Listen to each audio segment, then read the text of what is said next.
Okay, our first speaker this afternoon is Philip James. Philip is a clinical nurse specialist with the HSE's Youth and Adolescent Drug Services.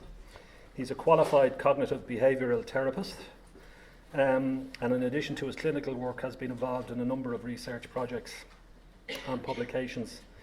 He's been on the International Advisory Committee of the Journal of Mental Health and Substance Use, and he lectures on a variety of addiction and mental health topics in a number of colleges around the country. So would you welcome, please, Philip James. There we go. Okay. Thanks very much, folks. Thanks very much for having me. As was said, I work with the HSC, the HSC's Youth, Drug and Alcohol Service. And for the last 10 years or so, we've been working with young people in mainly southwest, but kind of South County Dublin with substance abuse problems. So really what I'm going to talk more about today is a bit of research that we've been working on in relation to cannabis and bring you some of this. Is the first time this research has kind of gone out in public, so it's early days. We're still working on it, so there's more of it to come. But what we're going to do is talk a bit about that, but this is really what I'm going to talk about, a bit about the YoDA service, and really just talk about the way cannabis has become a huge part of our work. Cannabis was not really the mainstay of our work when we started. We would have had young people on methadone, for example, because of their heroin abuse, but that's kind of moved away and cannabis is front and centre.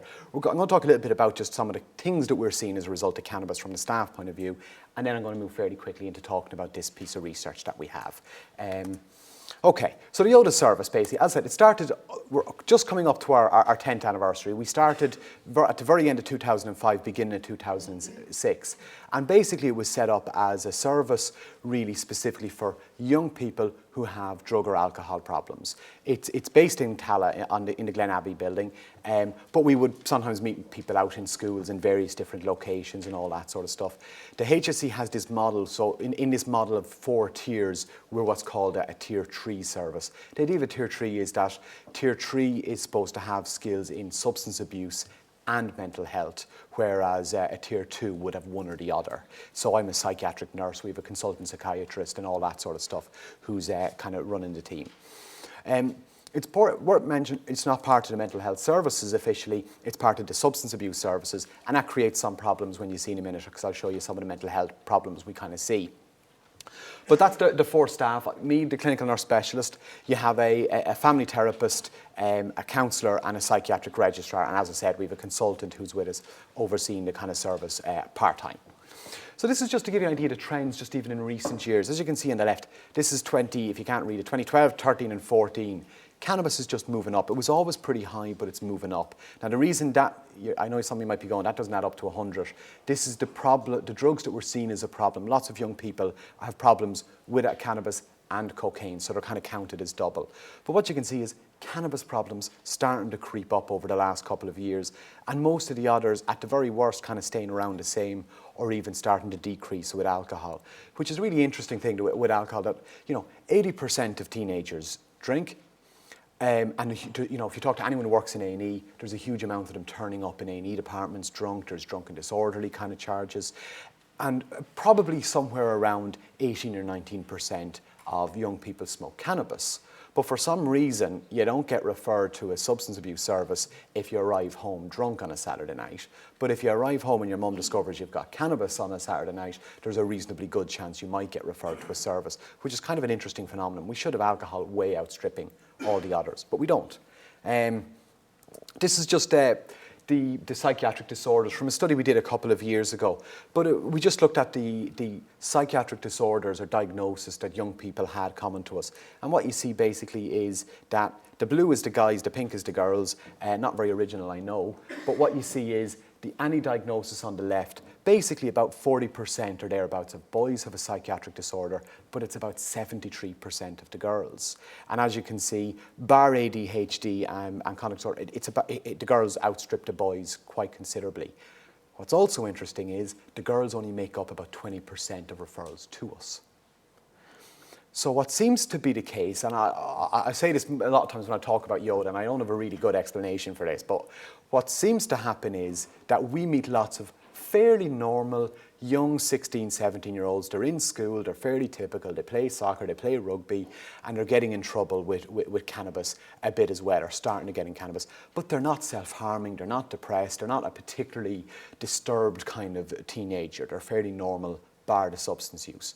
We don't get as many girls like that. It seems that for a girl to be referred to a substance abuse service, she has to be suffering a lot more psychological kind of harms. So I don't know whether that's because people delay referring girls to us or refer girls somewhere else or what it is, but it doesn't really make sense that we are only getting 20% or 18% girls, particularly when you look at the complications that they have. If you have any questions, you can feel free to shout them at me. So that's what we kind of get. The next thing I suppose to think about is the way we kind of work. And, there's lots of levels of substance use. I'm not going to kind of bore you to death with them. But you know yourself, somebody can start off basically who's never used. They start messing around a little bit with cannabis or whatever drug. They experiment a little bit with it. And gradually over time it moves from kind of to infrequent to frequent and further on and further on. And they probably, the more they start to use, develop more and more problems. The idea is that, we go in and we provide some sort of treatment or intervention and the young person becomes an ex-user. That's the ideal, but in reality, not everybody goes, yes, please, I want to give up cannabis, thanks very much.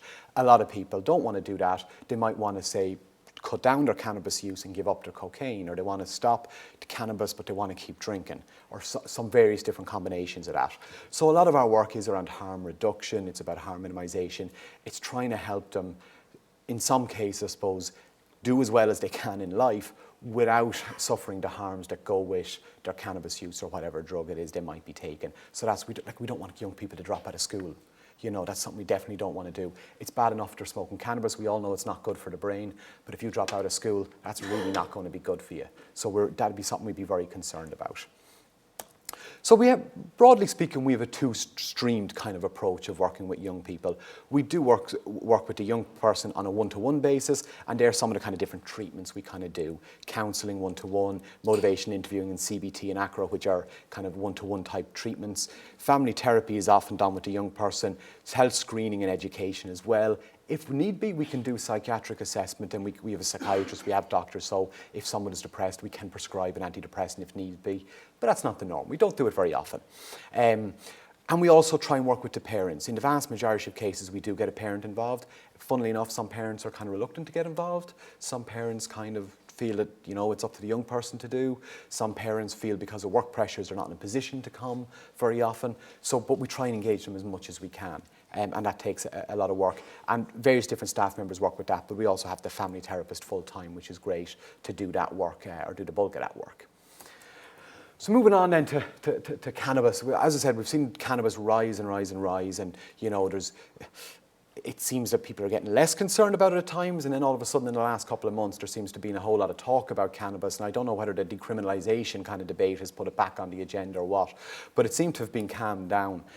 I don't know where Kevin was. He was talking about cannabis. It's not just for hippies anymore, but anyway, that one's for you, Kevin, if you're not here. I don't know where he is. So I don't know what services people are coming from and how much experience you have of substance use and the different types are out there. So I'm going to give you a little bit of background to the substance use and cannabis, but from our perspective, just a bit of education around cannabis and what we see. There absolutely could be regional variations with this, so if you're from down the country, you might notice something a bit different. Broadly speaking, there's two strands of cannabis we tend to see in Dublin anyway. I know Kevin mentioned all these different hash oils and the various different kind of things. We rarely see that. You might meet someone who said, I did it once or twice, but really what you tend to see is these two famous types of cannabis.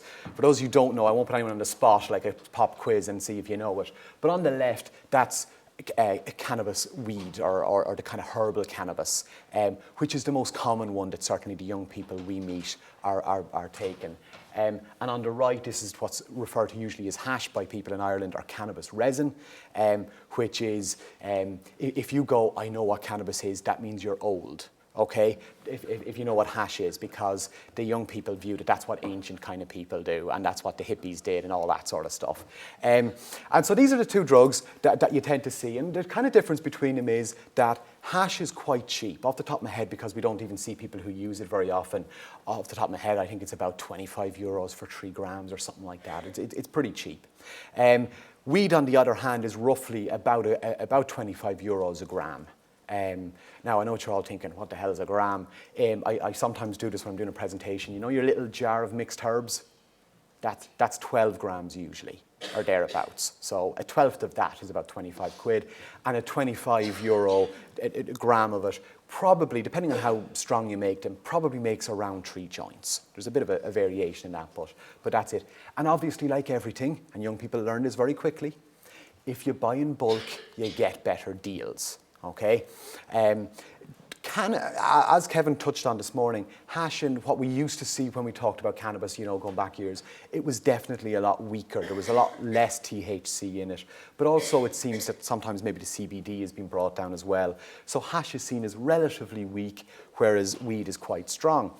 Interestingly, and I blame all the health food kind of websites and freaks for this, that all of a sudden now we have this thing of cannabis, it's natural, it's good, it's not that processed crap, which, that's a plant. How it ends up looking like that, I'm not 100% sure, but it doesn't look very natural.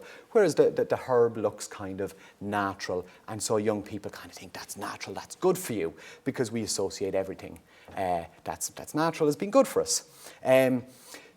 So as I said, hash is quite rare, which is kind of interesting, given that you can get a lot more stoned, a lot more cheaply for a lot less money, but yet kids still go for the expensive one. So it's not just about price.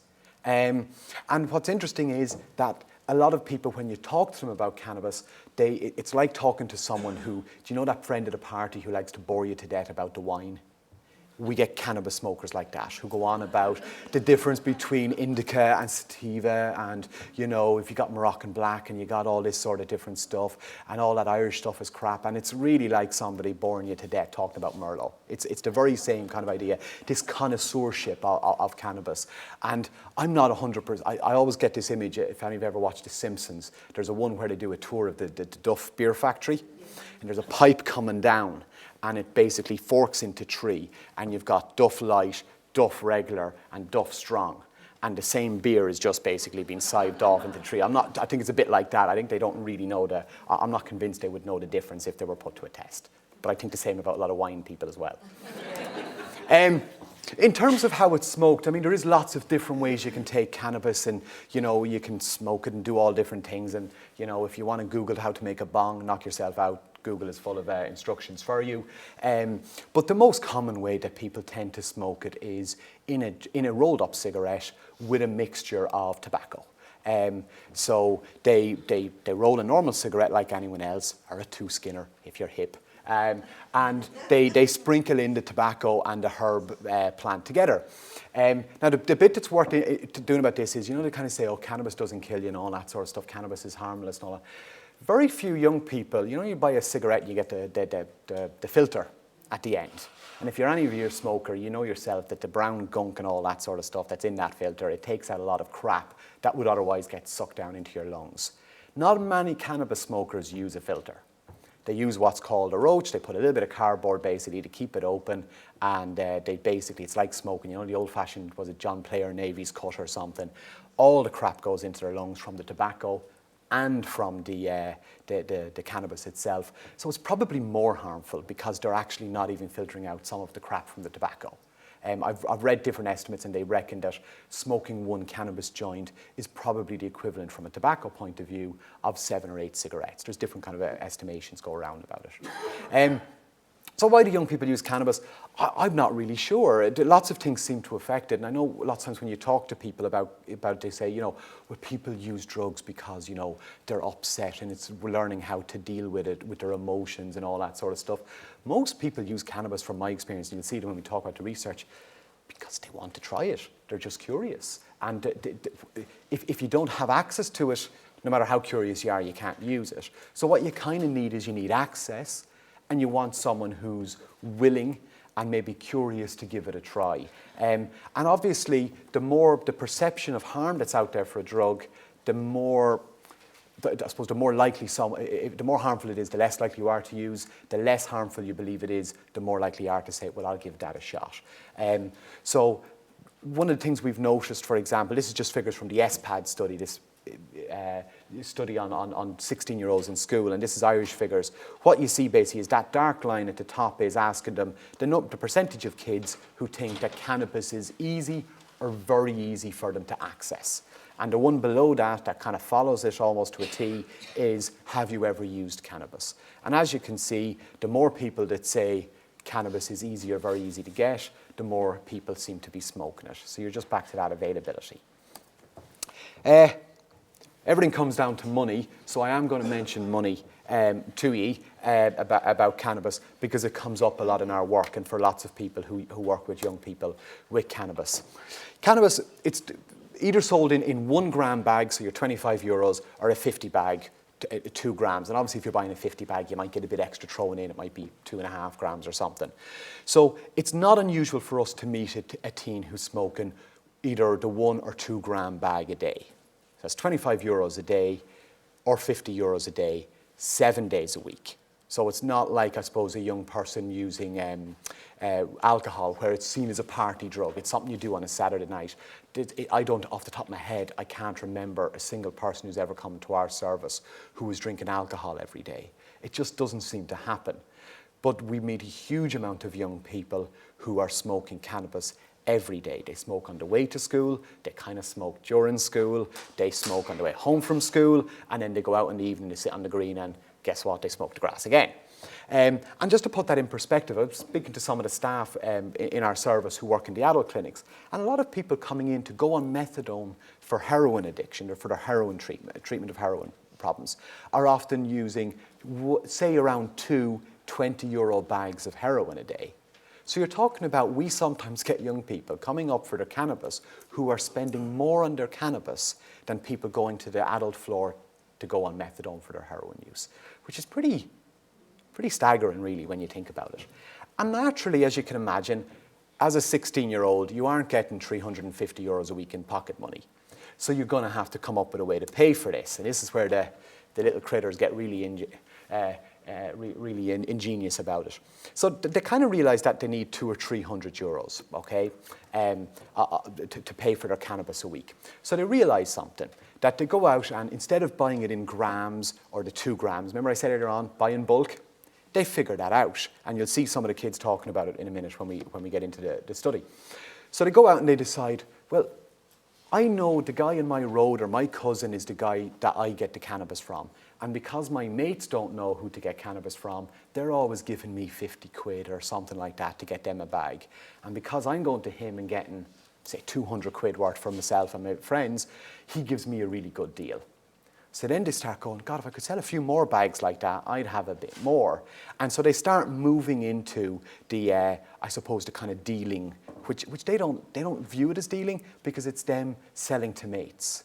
It's the bit like if you go to a party and you say to your friend, I'm working, will you pick me up a 6-pack of bud and I'll fix you up when I get there? And you arrive and you give them the money and they go, oh, I owe you some change, and you say, keep it. No one would dare prosecute your friend under the Intoxicating Liquors Act for selling liquor without a license. And the teenagers view selling cannabis a bit like that. It's just mates helping each other out. So what ends up happening a lot of the time is they go and they get their half ounce or something like that. So pop quiz. Does anybody know how many grams in an ounce? 24. Oh, 28, right? Here's a test, okay? If somebody knows there's 28, they smoke cannabis. The more decimal points they can bring it down to, the more. Like, you say to a 16-year-old who, work out, how do you work out the square area of a circle? I don't know. How many grams in an ounce? 28.359. And that's a light ounce. That's a light ounce, but anyway. So what you end up having is they get a half ounce, which is 350 euros, okay? It's 750 bags, but they'll get it for 200 quid. They go along and they get it on 200 quid, and they don't have the 200 quid up front, they get it on tick or credit. They then go along and if they in theory sell 4 out of 50 bags, that's 200 quid, pay your man off by next Friday, 350 bags left, that's my week sorted or my couple of days sorted. And what ends up happening is the guy that they give the 50 bag to's mum discovers it and he can't get hold of money, so he can't fix up the debt. Okay, so he ends up getting into a shortfall. And then he starts freaking out because he owes a dealer 200 quid and he doesn't have the money. So what does a daily cannabis smoker do when he gets stressed out? Smokes more cannabis.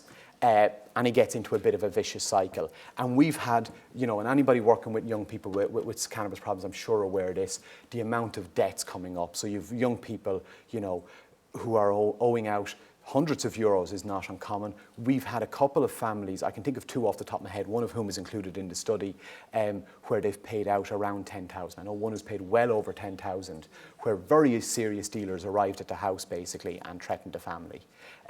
But that's, now, I'm not saying every teenager out there has, Nidge arriving at the front door on a Friday night, but hundreds of euros is not uncommon. And there does seem to be a huge amount of intimidation towards families where they are, guys arrive up and say, we're basically going to kick the crap out of your son if we don't have 300 quid by Saturday.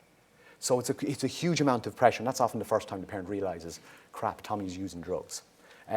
So it becomes a real problem. So we end up, the 2 big things that we often see in our service are basically that they run up debts, considerable debts, and they can't pay them. And then the other thing that we kind of sometimes see is that they're used to having cannabis. When things hit kind of breaking point and their parents go, well, you're not getting pocket money anymore, mister, and the money gets cut off and the dealers won't give them anything more on credit, all of a sudden they don't have access to cannabis and they're smoking 50 euros a day, they go through the withdrawals. And the withdrawals typically, they're not fatal. It's not as bad as going through alcohol withdrawals or heroin withdrawals, but they're not very pleasant. And the big thing that you tend to see is a lot of irritability and agitation. And one of the things we see a lot of is young guys in particularly punching the walls. And, I've had 2 kids in the last couple of weeks who they fractured their hand hitting the wall so much out of agitation.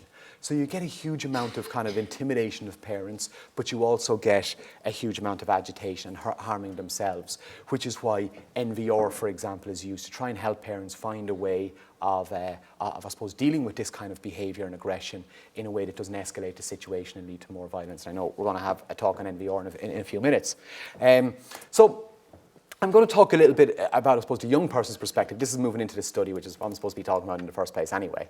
And I wonder. And I suppose I just got an interest in the cannabis from the way it was coming up the whole time, the way it seemed to be the drug. Like, we'd have a huge amount of young people referred to us, and the parents would arrive in and go, well, I knew he was smoking cannabis, but then I discovered he was taking ecstasy. So I'm worried, gateway theory, I've read all about it, his drug use is escalating. And you kind of go, the poor guy's used ecstasy twice and he's smoking cannabis every day. And she's worried about the 2 ecstasy tablets he's taken. And it just seems to be this whole perception is kind of changing. And I'm going to go on another little sidebar here. Have any ever seen the film Pineapple Express? Yeah. Okay. I'm going to go back a bit further, right, to another film that I just think is kind of sums this up to me. Did anybody here, and this is like an age test again, does anybody here remember Ferris Bueller's Day Off? Yes. Okay. Ferris Bueller's Day Off, for those who don't remember, it's a pretty forgettable film. It started it was 87 or thereabouts, okay? It's the story about a guy, Matthew Broderick, who decides to mitch school. Okay, now it was America, so they didn't call it mitching. But he decided to mitch school, he pulled a sickie, he faked being sick. Himself and his mate, they were crazy. They went to the mall. They didn't curse, they didn't drink, they got the girlfriend out of school, they didn't have sex. They didn't do anything, bar not go to school. In 1987, people were terrified that was going to corrupt the youth of Ireland, who couldn't figure out that you could go to the shops instead of school on their own. And so that basically was slapped with a 15 certificate. Okay?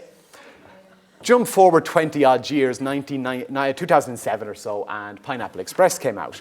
And Pineapple Express, for those who don't know, basically, it is the story about a couple of dealers. That's the guy there, Seth Rogen and James Fargo or Franco, whatever his name is.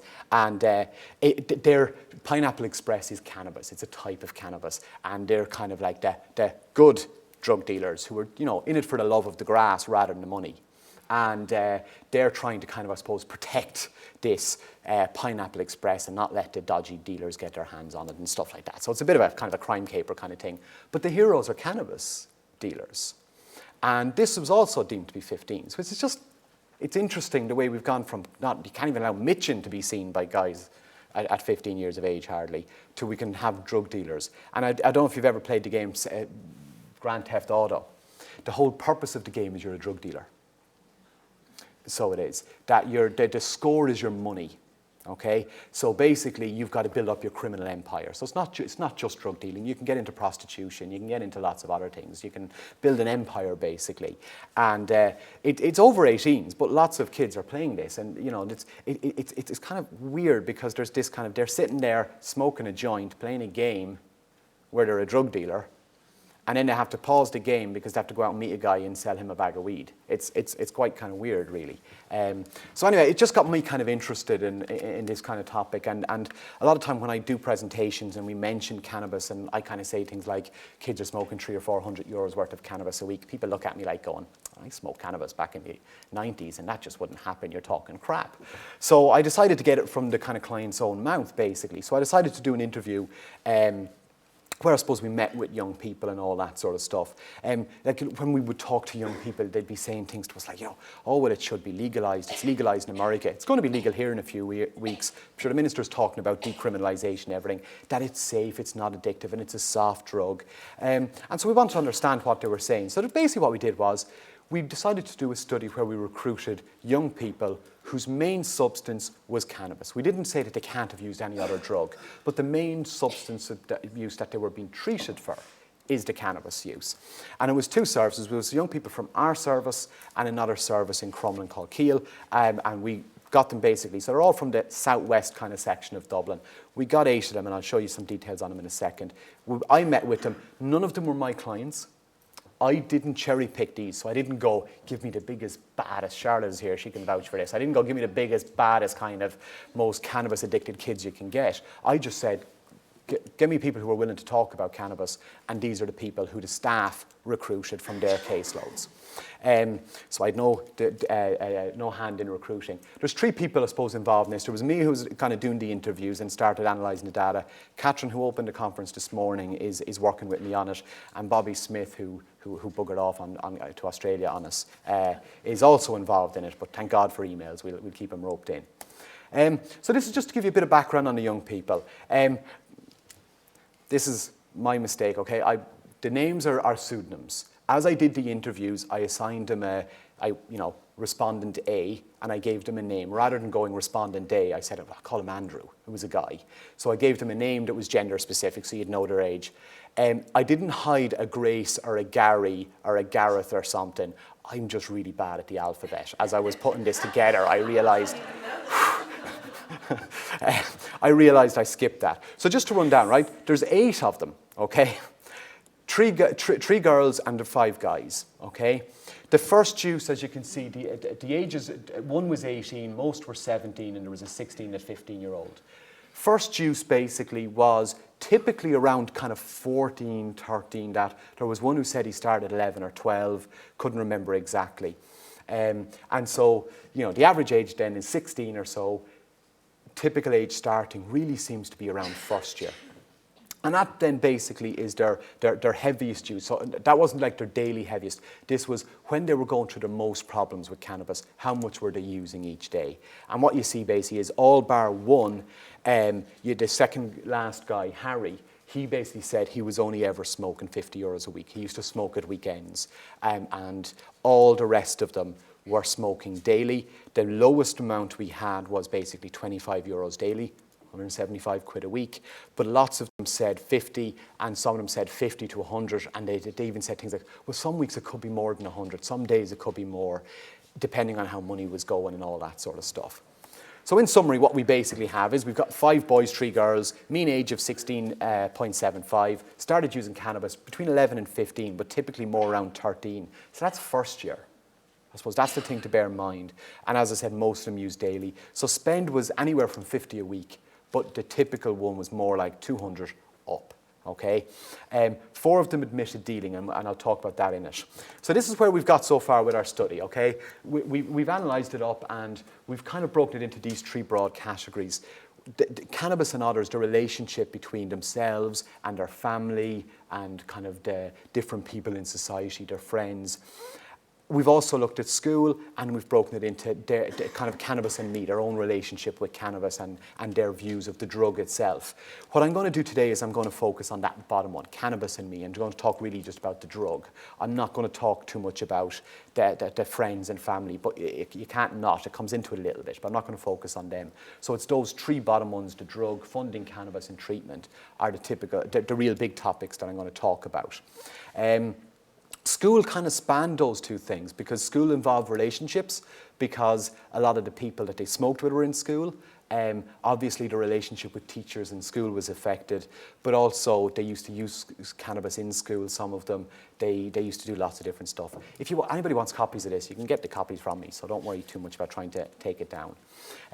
So we'll jump on anyway, and as I said, if anything I'm saying doesn't make sense, I have quotes from them. Some of the quotes are kind of long, and so I didn't want to put them up and have you squint and trying to read them, so sit back and relax. It's like story time. I'm going to read to you, okay? I am going to quote young people, and I don't know if any of you have noticed this, but young people curse, okay? I'm not going to skip over the curses. You're big and hairy enough to look after yourselves emotionally with the F word, okay? So I'm going to just read them as we go along. So I'm going to start off talking about the drug, I suppose. So if we start off with first juice, start at the beginning and let's move on from there. So first juice, for all the first juice started quite young. One said he was in 6th class, while most were basically around first year. At least 4 said they were in first year. 1 person started at 15, 2 at 14, and 5 at 13 years or younger. They all used it for the first time with friends in a relaxed, everyday social situation, such as the park or the green. And if, for example, Derek said this: "One of my mates was always smoking it. We went down to a laneway and we were smoking cigarettes. He came down, we were all 11 or 12 at the time, and he said, 'I'm after robbing this off my brother,' so we just smoked it." That was it. No trauma, there was no, "oh, I'm dealing with big issues." It was like, sure, fuck it, look, come on, let's smoke it. One client, one of the girls, reported feeling under pressure. Only one client. All the rest of them wanted to smoke it. And she said that she was with a group of lads and they were all smoking it and she had never smoked it. One of the boys described seeing older guys in his neighbourhood smoking it and him wanting to do it for quite a while before he ever smoked it, because it seemed a thing that older kids kind of did. But all the other 6 described simply being in a situation where others had it and just deciding, "I'll give it a lash," basically. I'd like to try that. Over time, the use increased, with most of them reporting that they eventually went to smoking daily, as we said. And in many cases, these young people were smoking daily for a year, 18 months, longer. So you're talking about people who've been at this for quite a while. As we said, 1 to 2 grams was kind of typical, but there was people saying, "God, many days I'd be smoking 3 or 4 grams." One of the things that makes, if you're ever talking to young people about cannabis, that makes it hard to kind of gauge this is, if you go to a party and you drink beer, what tends to happen is you have your box of Budweiser or whatever brand it is they buy, and everybody takes a bottle, and they can kind of go, "I had 6 bottles," or "I had 10 bottles." With cannabis, what tends to happen is you don't all have a cannabis joint, you tend to roll a joint and it's passed around. Okay, so therefore it's hard to know. They go, "Well, I smoked 7 joints," they might say to you, and you go, "Well, 7 joints to yourself?" No, 7 joints that were being shared between 7 of us, which means about 1 each. So you kind of have to, it's hard to sometimes gauge it. In many cases, they were either dealers or friends of dealers who wouldn't see them stuck, who helped. That's what they would say. "Oh, I'd never be stuck for cannabis." So the topic of addiction, as we said, came up as well. Many of the respondents reported that they very quickly, after they started taking cannabis, they decided they really liked it and they wanted to do more of it. And it became a kind of a big hobby for them. It became a big focal point in their life. It kind of became their hobby. So even when they're not smoking it, they're the kind of guys who are on Netflix watching the documentaries about legalizing cannabis and the history of the cannabis plant. And they'll wrap rings around you talking about it as a drug. Some of them described it as an addiction themselves, but were clear that they saw it as a mental or a psychological addiction and not a physical addiction, that you just think you need it. So this is what Fiona said. She said, "Well, it's like an addiction. Obviously it's an addiction, but it's all in your head like. You keep telling yourself that you need a joint, but you don't really. The next person, who's this? This is Andrew, said that, yeah, it's all in your head. There's no addictive properties in actual cannabis, like there is in tobacco and nicotine. It's all in your brain, and your body gets used to feeling that way. And then when it isn't there, it craves it. And it's not an actual physical craving like heroin is on the body. I don't know how he knows what heroin is like. Like your muscles and your bones need it to function. It's just your brain telling your body it needs it. I've kind of told myself it's always the first 4 or 5 days without it that this happens. That you start telling yourself, I need a bag of weed, I need to smoke it. You convince yourself you don't need it when your body is saying you do. And Carol said to me, if people ever say to you, I smoke cannabis for this reason or that reason, they're lying. They're just addicted to the high. They will give you every excuse under the sun. The young people all saw cannabis as being something that can cause harm. They often saw that the drug affects different people in different ways. Oh, I've skipped that on. That the drug affects people in different ways,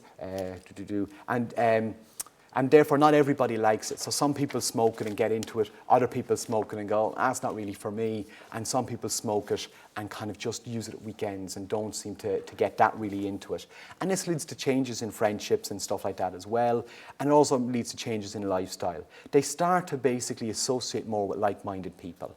So they start to drift more from the friends they had to the people who smoke cannabis more as well, because they're smoking more and they get on well. They frequently begin to notice that they weren't getting the same enjoyment out of smoking cannabis that they used to get.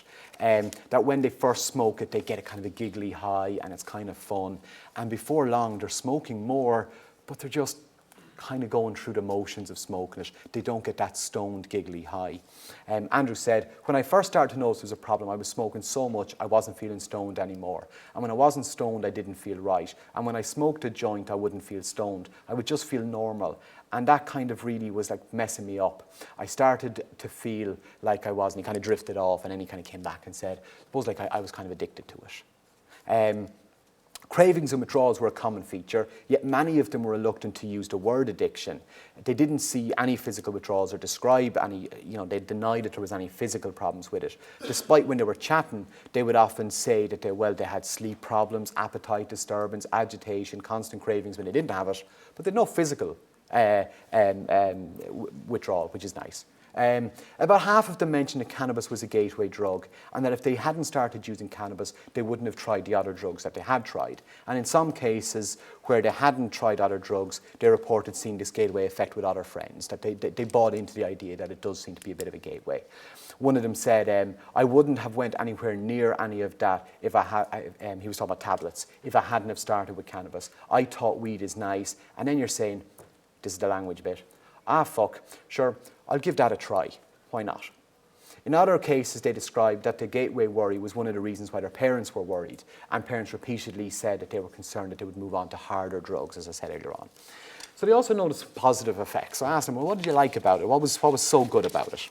And all the respondents were able to outline loads of positive benefits of cannabis, but they really focused around two things. They enjoyed the actual feeling of being stoned, being giggly, feeling relaxed, the different feelings of kind of the high. And secondly, they also felt that it was a social drug, and they said it led to me meeting new people and meeting friends and getting to know people that they wouldn't otherwise have got to know. And so they thought that was a good reason. Some of them even said they thought it helped them, that they were often anxious in school or they were anxious meeting new people. So nearly kind of after they started using it, they then started realizing, God, this helps me with other problems that I wasn't even really sure I had beforehand. Carol said, everything is just like more noticeable. It's just like when you're stoned, you don't feel down or nothing. Everything is kind of happy, kind of like funny. Many of them described intricate knowledge, as I said, of connoisseurship of cannabis, talking about the various different types and what country it came from and different ways of smoking it and all that sort of stuff. They then went on to, some of them did talk about negative effects, but it was kind of funny that almost in the same breath that they were talking about the positive benefits, they flipped and started talking about the negative effects. They moved forward saying that they became dependent on it and that the costs and the other effects associated with heavy use were considerable. While they generally experience positive effects when smoking cannabis, so at the time when they're smoking, this was diminishing over time. As they became more used to it, their tolerance increased, those positive benefits went down, and they were just left with kind of the negative effects, the more money they needed to smoke it and all that sort of stuff. And I mentioned Andrew's quote earlier on. As the tolerance and amount being consumed increased, the experience changed from smoking to get high to smoking to feel normal and to just not feel bad. When they didn't have it, they would have various problems such as sleep, anger, anxiety, and low mood, which they felt they needed cannabis, or cannabis would help them alleviate. This led to a vicious cycle of taking cannabis, feeling okay, and in the next day or two, starting to feel desperately like you needed it again to cope with the negative feelings that were starting to come back. Irene said, I just felt like when I was in bed and I wasn't stoned, I couldn't sleep, my mind wouldn't shut off. When I was in bed stoned, I'd be in bed asleep in 2 seconds. Carol said, like, say if you don't get it, you wouldn't be thinking, I want a joint, I want a joint. And then if you don't get one, you would be thinking, I want a joint, I want a joint. And if you don't get one, you'd be really angry, really aggressive towards people. I know people that if they don't get a joint, they don't speak, they wouldn't talk, they'll be real aggressive, and they'll be angry. And then, like, if you don't give them a joint, they'll ruin your day and all. These negative effects were seen as strongly linked not to the drug, but with the frequency at which they used it. So the way I see it is, if you smoke cannabis, you smoke it every day or every second day, whatever. You smoke it very frequently. You take pills like ecstasy. Ecstasy's a party drug. Like, you wouldn't go out every day and go on ecstasy. I think the weed is doing more damage because you're using it more frequently. That was A. And so as they smoke more and their emotions become more unstable, they also have to contend with other hassles, such as the relationship problems and how they pay for it and all those kind of difficulties that come along with it, which brings us nicely into funding cannabis and that whole kind of remit. Okay, I'm throwing stuff at you. You're okay there? Okay. So how they paid for it. Paying for cannabis was a big preoccupation for many of them, and they cited a number of ways to gather money. Stealing from home was a common thing. So they would just take bits of things from home and sell them. They'd steal a brother's MP3 player or something. They'd also steal from schools, so they'd rob money from kids' lockers, or they'd steal a mobile phone or whatever else. And even pocket money. A lot of parents will hand over €10 a day for lunch money. 50 quid in cash, they go without the lunch. Cannabis doesn't cause weight gain. Spending your lunch money on cannabis causes weight gain or weight loss. One of them said, I used to make a load of excuses.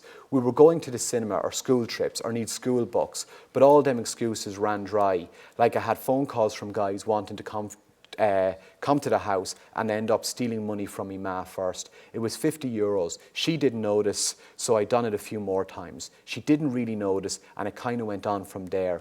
And if she would notice money going, she wouldn't think it was me. She didn't realize I was in the grips of smoking weed every day. But I started then selling after a while. As the costs went up, they had to get more imaginative, and half of them reported selling drugs as a way of funding their own use. The level of criminal behaviour also went up, whereas stealing from parents and selling personal items was initially the way. Stealing from outside the home, such as mobile phones, as said, from school, even mugging people on the street, became more commonplace. One of the clients admitted that he was involved in considerable criminal endeavours that would get him in trouble, and therefore he wasn't willing to. We were audio recording it. He wasn't willing to say what it was, so I don't know exactly what it was, but it was criminal activity, in addition to the 4 who were selling. One of the clients admitted, he wouldn't give me specific details. Barry said, well, it was like other drug dealers, they would stumble into money and go, well, I'll invest in drugs. Me, I started off in first or second year. I would fund my bag by take someone wanting a bag of weed and someone else wanting a bag of weed and someone else wanting a bag of weed. So I would take 3 bags off one bloke and he would give me one for free. And then I would give them, and then that went on for a while till about from first year until the end of third year. By then I had myself a nice customer base and people ringing me looking for this and that, running backwards and forwards. And then one day I goes, all right, I'll get a half bar, and I sold that in a day. And I was like, what? That was so fucking easy. Why didn't I do that before? The illegal wheeling and dealing led to more and more problems as they became more entrenched in that kind of a lifestyle that kind of went with it. So that moves us from kind of the how to pay into dealers and credit, or TIC as it's sometimes called. They soon realised that instead of just clubbing together with their mates, there was real money to be made when they had when they got more and more from dealers, and if they increased the amounts. Initially, this all seemed fine to dealers, typically allowing them to have a line of credit. This initially seemed like a blessing, but soon became a bit of a problem. So Irene said, see, you get 7 grams for 100. Instead of buying 1 gram, so I was getting, kind of trying to get with my friends and all that, we'd all get 12.50. So if there were 6 of us and we all went in with 12.50, that leaves 25 euros off. So like I would be late with the money. Your man, he was always giving me weed, but I was only ever paying him about half the money. So he was running me into debt. So he was giving me an endless amount like. Fiona said, I was just being stupid like, and then I would get stupid on lay, so like I would I would get it and pay then when I had the money like, and then I had people knocking on my door for 300 or 400 euros. For many of them, it was an interaction with dealers and the dealers knocking on the door for money. That was the first time their parents realised that the drugs was an issue. Interestingly, for the young people themselves, they seem to see it more as a money problem than a drug problem. This leads us into threats. Half of the group reported significant problems with receiving threats from people they owed money to for drugs. Once their usual means for paying for the debts was exhausted, one debt often arrived which couldn't be paid. Threats were often made explicitly or implicitly towards the families. So one guy was talking about his parents. He said some fella came and his parents, had to get the money on the spot like. There was no, I'll be back in 10 minutes. It was either give me the money or we're taking him, and that was the way it was. This fear and anxiety around debts and owing money to the dealer was something they really found difficult to cope with. Many of them described feelings of depression and anxiety. However, in many cases, it took some time before the gravity of the situation really sunk in. Initially, they were quite macho about it and didn't care or worry about it. Gradually, the pressure increased as the amounts grew and the threats grew. Some families were involved as the amounts were too great for the young person to handle on their own. So Andrew said, I was pretty depressed, to be honest. After a while, at first the whole money running up debts didn't bother me.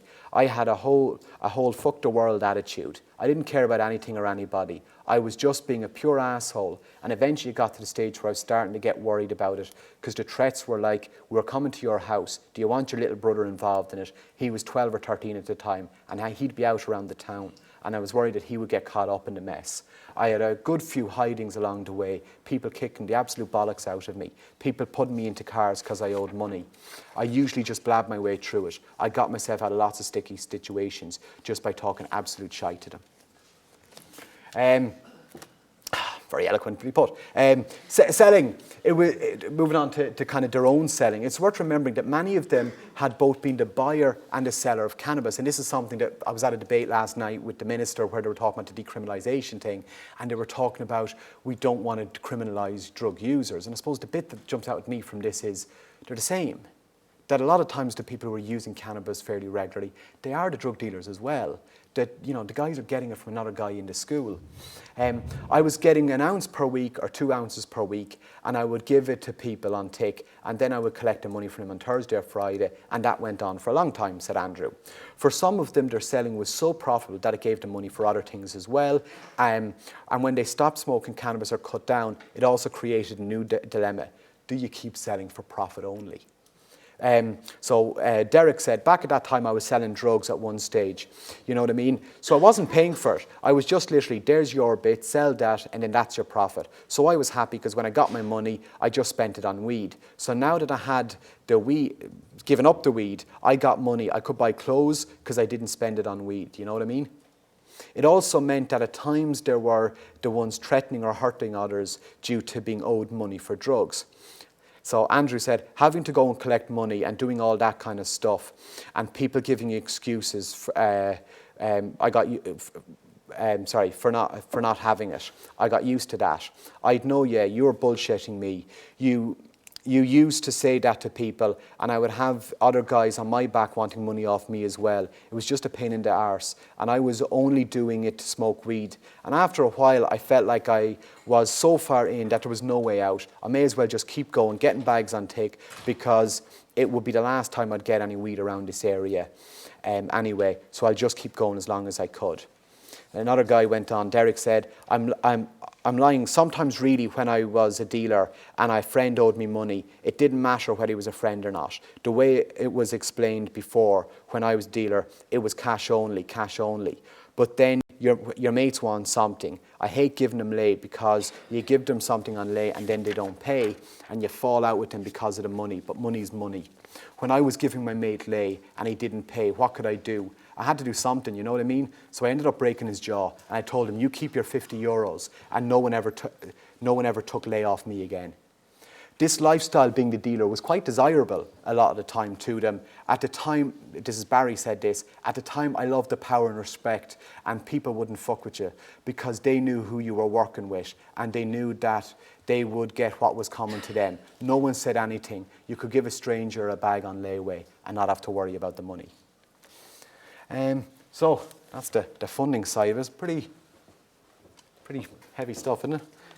Anyway, we're going to move in. This is the last section, and we're just going to talk a bit about treatment and kind of ending up in treatment and why they came and all this sort of stuff. So the first bit is then this kind of orange one on the left-hand side, becoming aware that there's a bit of a problem and why they wanted to come to treatment. They were all attending treatment service, as I said, but the moment that they decided to, or realised that cannabis was a problem was kind of hard for them to identify. The fact that they saw cannabis in such a positive light seemed to make them reluctant to accept that it was causing any problems. Andrew said, it was a tough time for me. I didn't really want to accept it at all. I was going through a stage where I knew it was bad and I didn't know how really to stop. I came to the conclusion that I was obviously full on addicted to it. Ed said, I knew things were going bad, but I didn't want to come down here to the treatment clinic, but knew that I had to. My grades just went way down. I couldn't even concentrate in school anymore.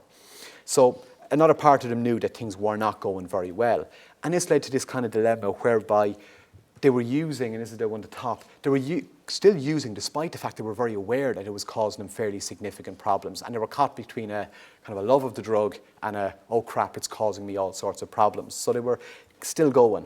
And so what Derek said was, I love it, yeah. I think it's a grand drug. I don't want to get off it completely. I just want to cut down so as to where I'm happy. 2 joints maybe. Like if you're out to work and you come home and sitting on the sofa, have a joint, watching a film, watching Love, Hate or something. Like I don't want to stop completely. I just want to, so I'm not spending all my money on it. I just want enough to pay for a 25 bag a week or something like that for me. And literally his very next sentence was, I would like to give it up completely, but I don't think I will be able to do it right. I am going to attempt it, yeah. But it's just, I could do it all day. It's just that when you're sitting in bed and you lie down and the only thing is you're lying down in bed, you start sweating and all, and then you just need something and you just want to have a joint. That's literally the next sentence he came out with. So the desire to continue using despite harms persisted even after coming to treatment and making significant changes. All but one were still using cannabis and had no strong desire for abstinence. So 7 out of the 8 didn't have a goal of abstinence from cannabis. Fiona said, I know now all the different effects it has on me and what it can actually lead to, and I don't want to end up like schizophrenic or paranoid or something. I don't want to have any of those things. I don't know. I don't know. I think I would respect my use a lot more now. Like I wouldn't leave myself smoking loads and getting back into the state I was in last year. And I was unhealthy. So I know that now. I still think the same thing about it now though. As in, I want to use it. And Andrew said, yeah, I don't think I'll ever stop smoking, to be honest. So entering treatment. Various reasons were presented from the beginning regarding entering into treatment. They all accepted that cannabis was causing some problems, and they were all at least partly open to the idea of change. However, there was also considerable outside pressure from parents, other family members, criminal justice professionals and school. In many cases, it was the guilt and pressure from these other people that got them to think about going for help. So Fiona said, you just kind of realise that you're ruining your own life. Because I was really ruining my life and I wouldn't go to school, I wouldn't just sit in and put my head down, I would just get stoned. I didn't care about anything except smoking grass on myself. That's all I cared about. And then I had to realise I was hurting other people, like my mum and dad. I stopped them from doing the things they had to do and moving on with their lives and all. I just had to realise I had to stop thinking of myself all the time and consider other people, as well as causing damage to my family. I always had my man and dad fighting, because like I didn't have a joint all the time. I would be snappy. I would just be shouting at you and I'd be screaming like, and I just wouldn't be me. It's like it turns you into someone that you're not when you haven't got it. So it's kind of like, I don't know. But in some instances, the pressure from outside was important in getting them to make initial contact. So I asked one of them, so did you want to come to the treatment service? And they said, no, not at the start. But my ma kind of made me after the whole thing. He got caught with grass by the guards. And the juvenile liaison officer was advising me about this place before. So I kind of went here. Since I went, it's actually all right, you know. I find it a good place. So I'm just going to wrap up with a few comments about their experience of coming to treatment, okay? The young people were all attending outpatient treatment, as I said, with a substance use service. In general, they spoke favourably about the experience, but it was not all good, and particularly in the beginning, they were unsure of the whole thing. The first day here, I was a little nervous. I was shitting myself, to be honest. I didn't know what to expect. It's good, like, I had more success with not smoking it here than I would have had without being here. Ed said. Most of the work was counselling or talking-based treatments, which they seemed to enjoy and find useful. Derek said, I think just letting someone know what's going on, talking to someone about it, to sort of gets it off your shoulders. One of the guys made a link about this with gender. So I was asking him basically, he said, I read somewhere that males don't talk as much about their feelings or anything as females do. 75% of people who commit suicide are male, according to him. So I said, do you think the treatment services might be helping guys who are in trouble or might otherwise kill themselves? And he says, I don't think that, I know that. Of interest is the fact that friends were sometimes less than supportive. Derek said that, I think it relaxes you. And I was just talking to someone about it, about his treatment. And when I go down to the boys, saying it's actually all right, and they would be laughing, saying that you're a bitch and all. I say that you haven't tried it, you know what I mean? The staff approach as being non-judgmental and friendly seemed important to them. Just the advice they gave, this is Barry, it wasn't judgmental. It was the fact that they had dealt with it before, similar situations, so it wasn't new to them. There wasn't a look of detest and disgust that I was telling them my story. That there was more a look of acceptance, as in, this is where you belong in this kind of a place. I don't know, it just felt right coming here, and I'm enjoying coming here, and to be honest with you, I will be sad leaving here because the people here are lovely, and he names helped me a lot, and then so did that other person, has helped me a lot with my family, and explaining it to them, putting it into perspective, because it was hard for them, for their family. Ed said, someone to talk to, you know, that just won't judge you. Irene said, I like the counsellors I have here. I had, and she mentioned someone for a short time, and she was really nice, and now I have, and we have a lot in common now. I feel a good relationship between us, like if we have a good relationship, you can be more honest and not worry about stuff like that. For some of the clients, particularly when they had been to other professionals, they found that the fact that the staff in the substance abuse service knew about the substance use and understood the use of drugs and the drug dealing problems and all that they could relate to them more. It also meant they were willing to discuss drug issues because they felt understood. So yeah, because it feels like actually you can actually talk about my problems with weed. Like I have social workers and I would never talk to them about anything, said Irene. I asked Irene if she was afraid what the social worker's reaction might be, and she said, I'd be afraid they'd be disappointed in me if I told them about my drug use. It can take a while, though, for this to get through, and I'll leave you with this last comment from Ed. It took a while to realise that they told me on the first day that it was confidential, but it took me a while to realise it. That anything that is said in here stays here, and I thought, these are stupid, they don't realise anything about why I use weed and all, and a whole load of things she said to me about why people my age use it are true. That's it. That's the end of it for now. There you go. There you go.